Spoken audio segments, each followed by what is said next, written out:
नमस्कार दोस्तों, the Roseau news पर आपका एक बार फिर से स्वागत है। आप देख रहे हैं हमारा खास कार्यक्रम और आज देश की रसोई से लेकर रेस्टोरेंट तक एक ऐसा संकट खड़ा हो गया है जिसने करोड़ों लोगों की जिंदगी को सीधे प्रभावित कर दिया है। देश में रसोई गैस यानी एलपीजी की भारी किल्लत की खबरें सामने आ रही हैं। दिल्ली से लेकर मुंबई, जयपुर से लेकर लखनऊ और बेंगलुरु से लेकर कोलकाता तक हर जगह एक ही तस्वीर दिखाई दे रही है।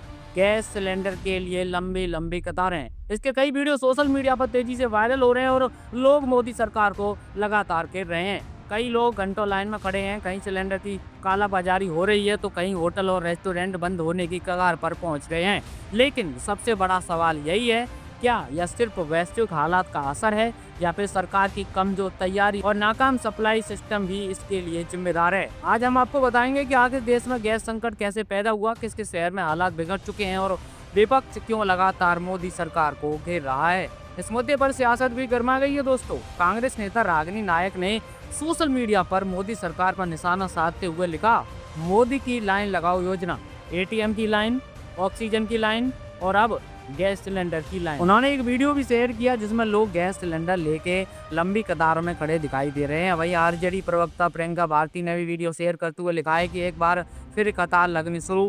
पहले नोटबंदी की कतार के बाद अब देश को फिर से गैस सिलेंडर के लिए कतार में खड़ा कर दिया जा रहा है। उधर समाजवादी पार्टी के नेता अखिलेश यादव ने भी सोशल मीडिया प्लेटफॉर्म एक्स पर मोदी सरकार को घेरते हुए सवाल उठाए हैं। उनका कहना है कि अगर देश में ऊर्जा सुरक्षा की मजबूत योजना होती तो आज लोगों को गैस सिलेंडर के लिए घंटों लाइन में खड़ा नहीं होना पड़ता। चलिए सबसे पहले हम बात करते हैं देश की राजधानी दिल्ली की। दिल्ली में कई गैस एजेंसियों के बाहर लोगों की लंबी कतारें देखी जा रही हैं। लोग सिलेंडर लेके सुबह से लाइन में खड़े हैं क्योंकि उन्हें डर है कि कहीं गैस खत्म ना हो जाए। इधर चंडीगढ़ से भी ऐसी खबरें सामने आ रही हैं जहां लोगों ने गैस सिलेंडर की ब्लैक मार्केटिंग का आरोप लगाया है। लोगों का कहना है कि कुछ लोग इस संकट का फायदा उठाकर मनमानी कीमतें वसूल कर रहे हैं। यानी साफ है कि संकट सिर्फ सप्लाई का नहीं है बल्कि व्यवस्था का फेल होने का भी है। अब चलते हैं गुजरात की तरफ। गुजरात सरकार को भी हालात संभालने के लिए बड़ा फैसला लेना पड़ा है। राज्य सरकार ने उद्योगों को मिलने वाली गैस सप्लाई में 50% तक कटौती कर दी है ताकि घरेलू रसोई गैस की आपूर्ति बनी रहे। आपको बता दें, ऊर्जा मंत्री ऋषिकेश पटेल का कहना है कि सरकार कोशिश कर रही है कि किसी भी घर में गैस की कमी ना हो, लेकिन सवाल यह है कि अगर हालात नियंत्रण में हैं तो फिर कटौती करने की नौबत क्यों आ गई। अब बात करते हैं राजस्थान की दोस्तों। राजस्थान में तेल कंपनियों ने कमर्शियल गैस सिलेंडर की सप्लाई पर अघोषित रोक लगा दी है। गैस एजेंसियों को निर्देश दिया गया है कि वे सिर्फ घरेलू सिलेंडर की डिलीवरी पर ध्यान दें। इस फैसले पर सबसे ज़्यादा असर होटल, रेस्टोरेंट और मिठाई दुकानों पर पड़ रहा है। सिर्फ जयपुर की बात करें तो यहाँ करीब 8500 की मिठाई की दुकानें और 50,000 होटल रेस्टोरेंट हैं जिनसे करीब 3 लाख लोगों की रोजी रोटी जुड़ी हुई है। अगर गैस सप्लाई बंद रही तो हजारों कारोबारियों के सामने ताला लगाने की नौबत आ सकती है। अब चलते हैं लखनऊ की तरफ। उत्तर प्रदेश की राजधानी लखनऊ में भी कमर्शियल गैस सिलेंडर की कई नई बुकिंग बंद कर दी गई है। फिलहाल सिर्फ उन्हीं लोगों को सिलेंडर दिया जा रहा है जिन्होंने पहले से बुकिंग कर रखी थी। रेस्टोरेंट, बैंक्वेट हॉल और कैटरिंग बिजनेस से जुड़े लोग कह रहे हैं कि अगर यही हाल रहा तो 3-4 दिनों में बड़ा संकट खड़ा हो सकता है।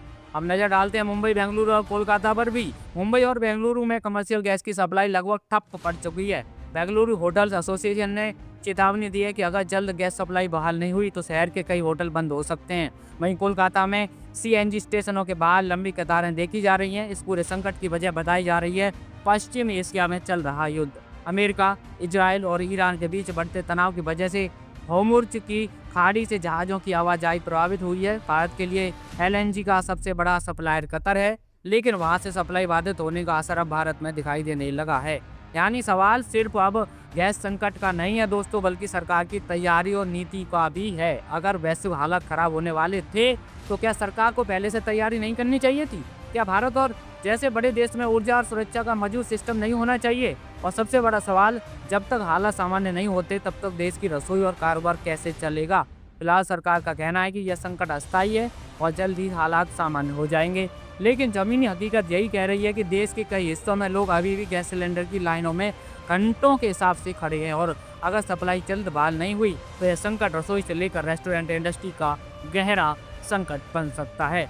बड़ी खबरों के साथ फिलहाल इतना ही दोस्तों, लेकिन इस मुद्दे पर हमारी नज़र लगातार बनी रहेगी। आगे भी आपको इस बारे में अपडेट मिलती रहेगी। फिलहाल आज की खबर में इतना ही। आप सब लोगों का इसके बारे में क्या सोचना है, अपनी राय हमें कमेंट करके जरूर बताएं और आगे भी खबरें पाते रहने के लिए हमारे साथ जुड़ जाइए, हमें सपोर्ट कीजिए, वीडियो को लाइक करके चैनल को सब्सक्राइब करना ना भूलें। चलिए जल्दी मुलाकात होगी अगली खबर के साथ, तब तक के लिए ख्याल रखिए। नमस्कार, जय हिंद।